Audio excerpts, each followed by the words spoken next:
Parents used my wedding fund for my twins' lavish celebration. So I finally cut them off, but now they're back needing my help. I, 28F, must explain everything here. I've had this rivalry with my twin sister Emily for as long as I can remember. In my case, it wasn't just between us, but I suppose that's normal for siblings. Without even recognizing it, my parents were deliberately pressuring us into it. I was just there, and they've always treated Emily like she's something unique. I'll tell you why this occurred. Emily is precisely 12 minutes my senior. You heard correctly, 12 minutes. It seems that's all it takes to be my family's golden child. Emily was their miracle baby, the one who could do no wrong, from the day we were born. I wasn't a horrible kid or anything, but she always received the credit for whatever I did. My first recollection of this partiality dates back to kindergarten.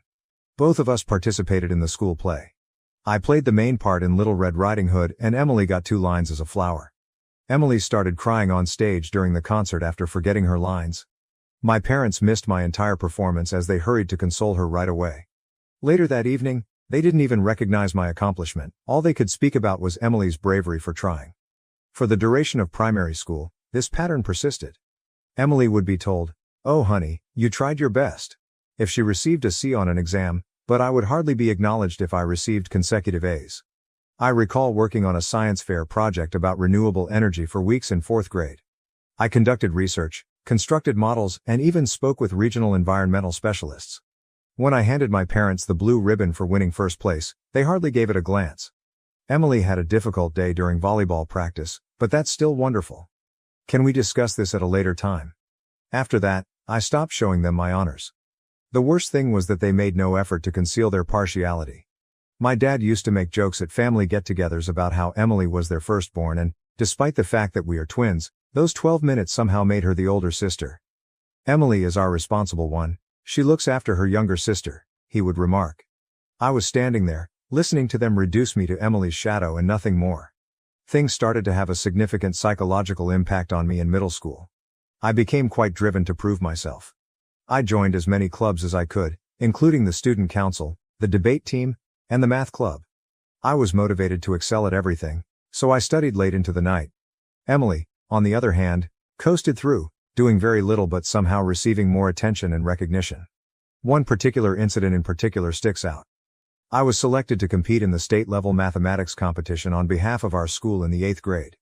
I prepared for months, frequently studying until 2 or 3 in the morning. Emily had a recreational soccer match on the same day as the competition. In addition to not showing up to help, my parents didn't even inquire about how I was doing. All they could speak about when I brought home the trophy for second place was how Emily needed to be cheered up because her team had lost their game. With greater stakes, high school was more of the same. I was still participating in as many extracurricular activities as I could, taking all of my AP classes, and keeping my GPA at 4.0. Emily spent much of her time at parties and barely kept up a C average. She was still the fun and social one though, and I was criticized for being too competitive and serious. The discrepancy was brought to light during our senior year. Because of my academic accomplishments, I was named valedictorian, accepted on a full scholarship to a top university, and even had an article in the local newspaper. Emily enrolled at community college after barely graduating. However, my parents bemoaned Emily's failure to get into her first choice school for the whole of our graduation celebration, which was meant to be for the 2 of us. In their address, they made no mention of my accomplishments. The pivotal moment occurred while attending college. I continued to keep perfect grades while working part-time to support myself while attending a prestigious institution to study computer science. I would return home from every break with the hope that something had changed and that perhaps my parents had begun to see my value. Instead, it was Emily this, and Emily that. Somehow her decision to leave community college after just 1 semester was interpreted as a sign that she was brave enough to follow her own path. Then, in my junior year, came Thanksgiving break. Everything changed when my uncle, who had always had a slightly excessive love for alcohol, made a mistake. He disclosed that my parents hadn't even intended to have twins while he was thinking back on my mom's pregnancy. They were devastated to learn they were expecting 2 children when they had only intended to have 1. My dad, being the docile person he is, simply shrugged and said, "We'll figure it out." My mom had been concerned about how they would manage 2 babies. However, their method of figuring it out was to basically choose a favorite and focus all of their energy on her, which was of course, Emily, their cherished firstborn. In their minds, those pivotal 12 minutes were the difference. After years of wondering why they didn't care about my accomplishments, everything suddenly fell into perspective when my uncle confessed this to me when we were seated at the dinner table. It all made perfect sense. I was the afterthought and the unexpected addition, not the child they had hoped for. Something in me altered after that realization. I gave up trying to please them. I put all of my attention into creating my own life instead. I gave my all to my coursework and internships, wanting to succeed for myself, not for them. I received several job offers from prestigious tech businesses by the time I graduated. I took a job at a promising startup as a software engineer, and after 3 years, I was promoted to senior developer. Emily, meanwhile, was organizing this lavish wedding after meeting a wealthy man at a pub and having a brief flirtation. Naturally, my folks were ecstatic. They couldn't even recall the name of the company I worked for, yet they spent hours on the phone with her talking about the specifics of the wedding. My company was getting ready for an initial public offering, IPO, and my stock options were worth more than Emily's fiancé made in a year. The irony was that I was actually doing very well. They never inquired about my professional background. It was the wedding fund situation that ultimately crushed my heart. The only one who had ever treated us fairly was our grandmother. She left each of us a sizable sum of money before she died, especially for our upcoming weddings. She had been very explicit that we were to share the money evenly. She told me in private that she was aware of my parents' treatment of me and that this was her method of making sure I would have something that was exclusively mine. Naturally, though, my parents were unable to honor her last desires. Emily wanted this ridiculously lavish wedding, complete with a celebrity photographer, a fancy outfit, and several locations. They chose to take from my share of the inheritance rather than urging her to cut back or asking her wealthy fiancé to contribute more. They didn't even tell me. They didn't ask. It wasn't until months after the wedding that my inebriated uncle, yes, the same one, spoke about it at another family get-together. They responded angrily when I confronted them about it. "Oh honey," my mother remarked, dismissively waving her hand, "we were going to tell you eventually. When we can, we'll reimburse you." Even worse was my father's reply. "Well, Emily needed it more. She's the conventional one getting married, and since you're so preoccupied with your work, it's unlikely that you'll even desire a lavish wedding." I felt nothing as I stood in their kitchen staring at these folks who were meant to be my parents. This deep emptiness, without any sadness or rage. They were unable to even comprehend the wrongness of what they had done. They believed that since it was for Emily, it was totally acceptable to take my inheritance without my consent. Emily had always been the focus. I returned to my flat that evening and gave my life a lot of thought. I came to see that Emily had eclipsed or completely disregarded every significant turning point, accomplishment, and proud moment. My graduation from high school. They were too preoccupied in comforting Emily over her grades. Due to Emily's difficulties at community college, my college scholarship was hardly recognized. Emily was preparing for her wedding, so she disregarded my first promotion. I did something I should have done years ago when I opened my laptop. I emailed them and said, "I am aware of the wedding fund. I am aware that, without consulting me, you used my inheritance to pay for Emily's wedding. The way you've treated me throughout my life is more important than the money. You never made an effort to conceal the reality that I was never the daughter you desired. I'm done attempting to win your affection and acceptance. I'm over being the kid you didn't want. Do not get in touch with me again unless it is to repay my money, please." I felt a tremendous weight lift off my shoulders as I pushed send, banned their numbers, and deleted them from all social media. I didn't have to worry about trying to meet Emily's standards or gaining acceptance that I would never receive for the first time in my life. It has been a life-changing year. I gave my job and personal development my all attention. My stock options are now worth more than Emily's whole wedding expenses because our company's initial public offering, IPO, was a success. I started therapy to address my childhood trauma, purchased my own home in a desirable area of the city, and formed sincere friendships with individuals who genuinely respect me for who I am. Occasionally, Emily makes an effort to connect with distant family members or mutual friends. She will write things like, "Family should stick together," or "You're still my sister." But as she saw our parents discount my accomplishments throughout the years, where was this sense of family? When she joyfully received my inheritance for her wedding, where was that? She shared our parents' complicity in everything. Some relatives have attempted to place the blame on me by claiming that I'm being too severe, that blood is thicker than water, and other such things. However, these are the same individuals who silently observed my parents' years-long favoritism of Emily. They remained silent after seeing my treatment. They are no longer able to express an opinion. It's interesting because cutting them off has made me realize who my true family is. My therapist, who is helping me see that none of this was my fault. My coworkers, who applaud my accomplishments, and my college best friend, who assisted me in moving into my new home. The ones that genuinely care about me are these. I have been offered a role as team lead at the firm I work for, which recently launched a new office in a different state. I'm making a decision for the first time in my life without considering how it will compare to Emily or what my parents will say, and it's a great opportunity. It feels amazing to be living my life for myself. Am I the jerk for cutting them off entirely? Reddit? I often question whether I'm being overly dramatic, but every time I consider the possibility of getting back in touch with them, I reflect back on all the years I spent feeling inadequate, and I know I made the correct decision. It's going to get even more complicated now, though, and I need your honest thoughts on what I should do next. Update 1. 2 weeks ago, everything changed drastically. My phone began ringing with several calls from my uncle when I was in the middle of a team meeting. My initial reaction was to ignore it because family calls always indicate turmoil, but I decided to answer it because there was something unique about receiving several calls in quick succession. He began, trembling a little. "Hey, it's Uncle Greg." I knew right away that something was amiss. He is typically the type of guy that remains positive even in the face of adversity. "I need to discuss your parents with you." I felt sick to my stomach. I knew this couldn't be good news because I hadn't heard from them in 2 years. "What's happening?" Trying to speak steadily, I asked. "They were involved in an accident. A rather poor one. They are in the medical facility." He paused, and I heard him inhaling deeply. "Their car was struck by a truck that ran a red light.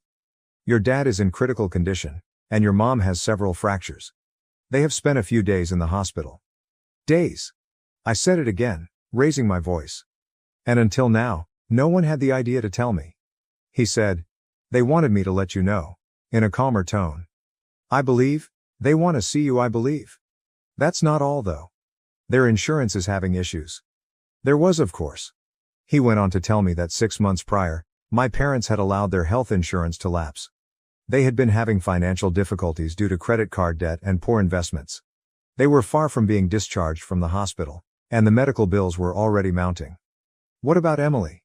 I knew the answer when I asked. Uncle Greg let out a sigh.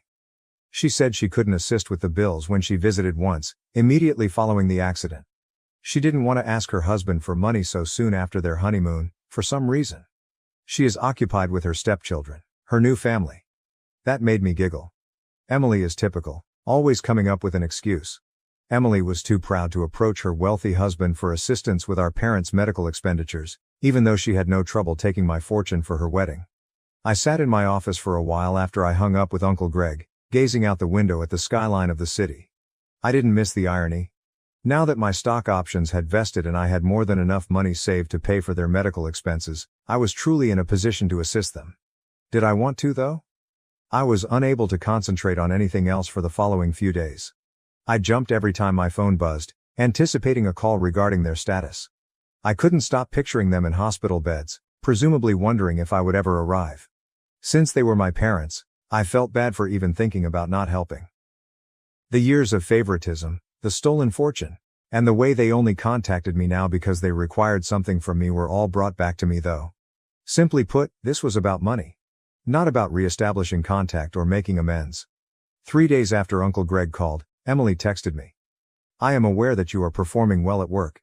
Parents are in dire need of assistance. This is your opportunity to act morally."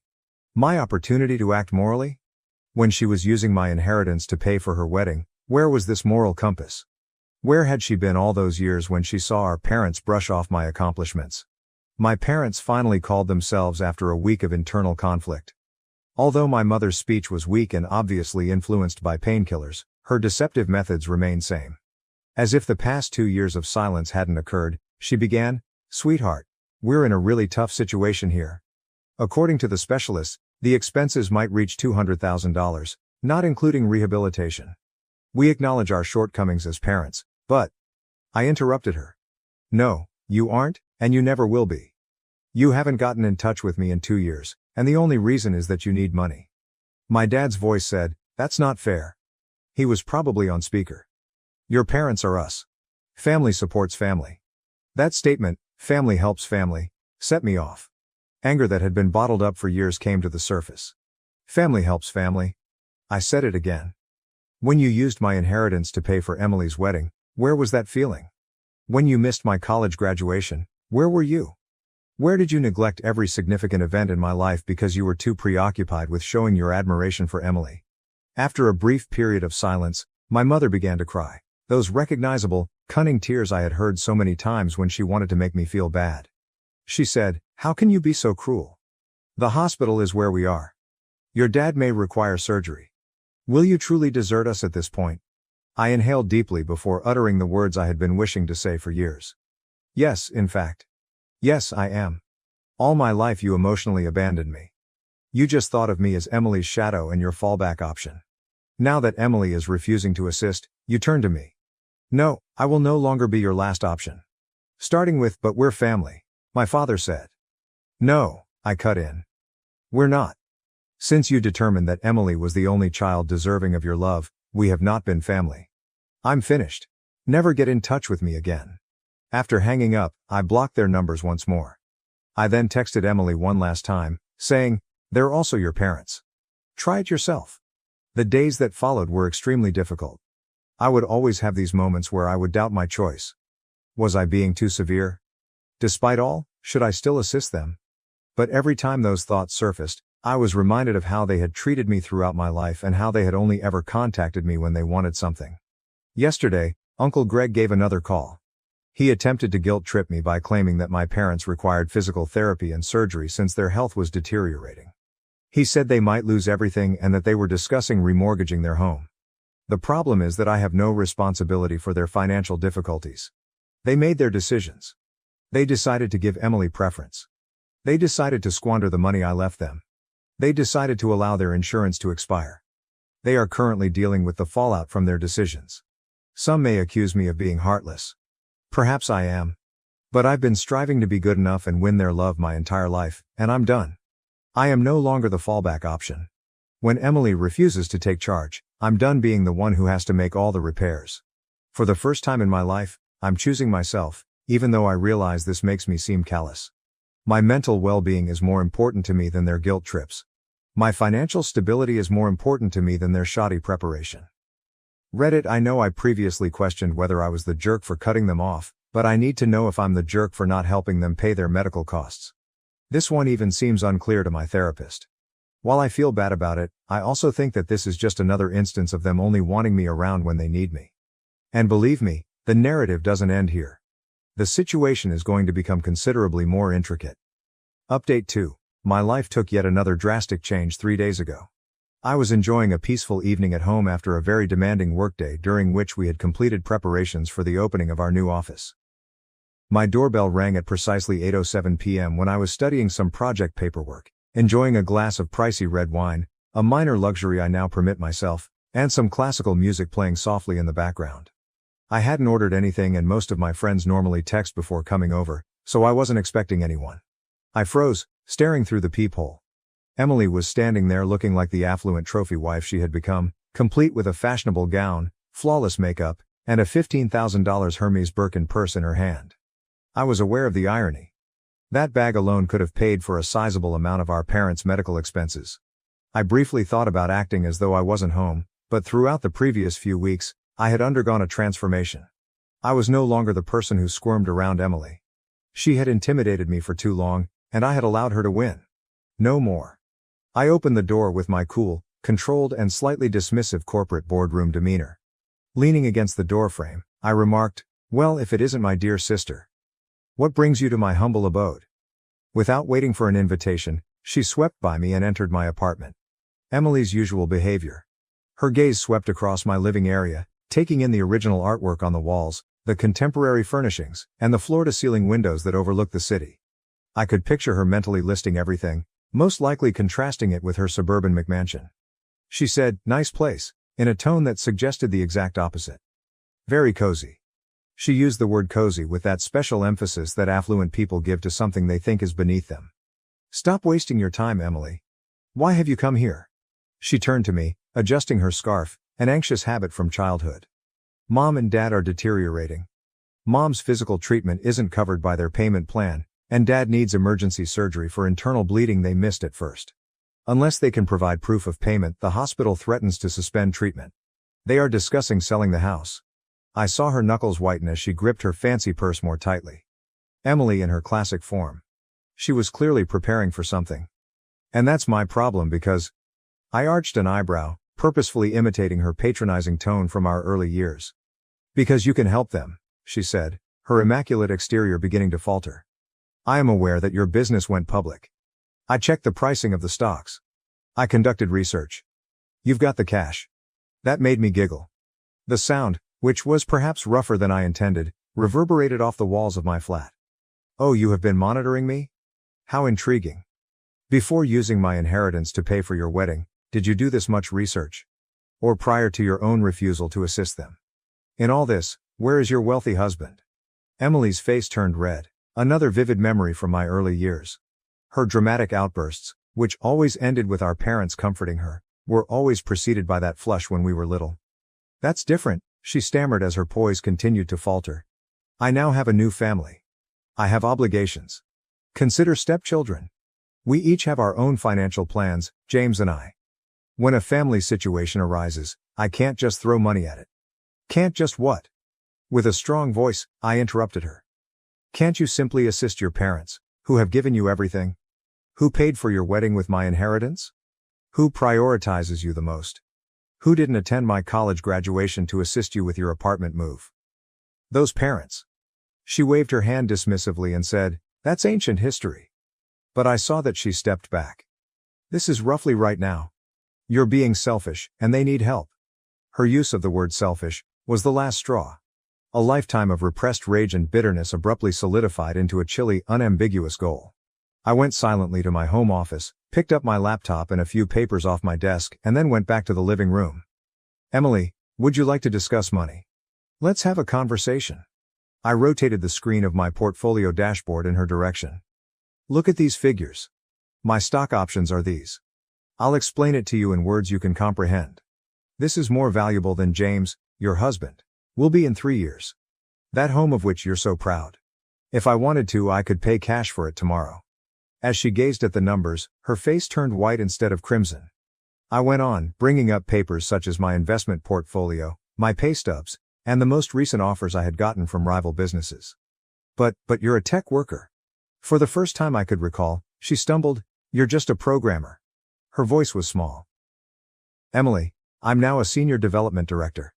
I was making something for myself while you and your wealthy husband were playing home. I also did it without treading on anyone else, unlike you. I clicked firmly to shut down my laptop. Without using any of my resources, I could assist mom and dad by covering their medical expenses. However, I won't. She murmured. You're being cruel. But I could see that she realized that her younger sister had outwitted her. No, it is terrible to stand by and do nothing while your sister is ignored her entire life. Without asking, cruel is stealing her inheritance. Cruel only shows up at her door when you're in need. I approached the door and pulled it open. Are we finished here? Don't return? Clutching her pricey purse like a shield, she stood there. She made one final attempt to say, you'll regret this, but her voice lacked the assurance it usually possessed. When they lose everything. My only regret is that I didn't cut you all off sooner. Emily, goodbye. I poured myself another glass of wine after she left, a $200 bottle I had been putting away for a special occasion, and this one felt like it, and then I went out to my balcony. In front of me, the city lights were a tapestry of freedom and opportunity. I felt totally free for the first time in my life. No more living in Emily's shadow, no more feeling guilty, no more looking for approval. My phone was inundated with notifications the following morning. Apparently, Emily had spent the night phoning every member of the family she could get through to tell them how I had changed, how prosperity had made me callous and uncaring, and how I was leaving the family when they needed me most. Uncle Greg wrote me a very long mail on karma and family responsibilities. In response, I shared a comprehensive folder with the family group chat. It included scanned copies of my inheritance documents, bank statements that revealed how my money was used for Emily's wedding, text messages from Emily stating that she would not assist with the medical bills despite her affluent lifestyle, and a breakdown of my current net worth that showed exactly how much I could contribute if I so desired. After that, the family conversation became very silent. Our cousin Angela was the only one to reply, "Holy, you actually did it, didn't you? In fact, you were successful on your own." I worked on my future plans over the course of the following few days.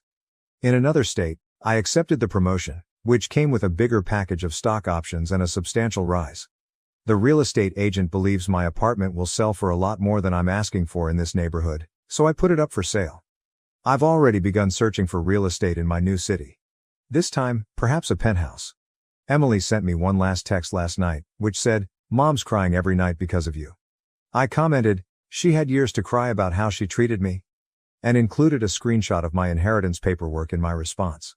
Her tears are no longer effective. After that, I blocked her number and all of my other family contacts. Closing the last chapter of a book I should have finished years ago was how it felt. You have been amazing during this journey, Reddit. Your encouragement made it clear to me that I wasn't alone in my feelings and that it's acceptable to put oneself above harmful family members. Your remarks served as a constant reminder of my decision-making process whenever I had second thoughts.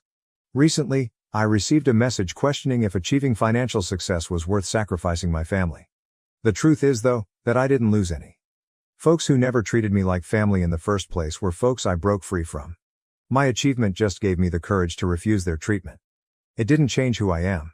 I want to express my gratitude to everyone who told me similar stories, gave me advice, or just confirmed how I felt. When I most needed strength, you gave it to me. I will begin looking for a home in my new city next week. A new life, a new career, and a new home.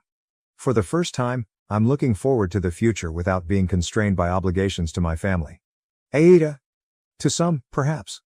However, I've come to the crucial realization that sometimes being branded an asshole by toxic individuals is a sign that you're finally advocating for yourself.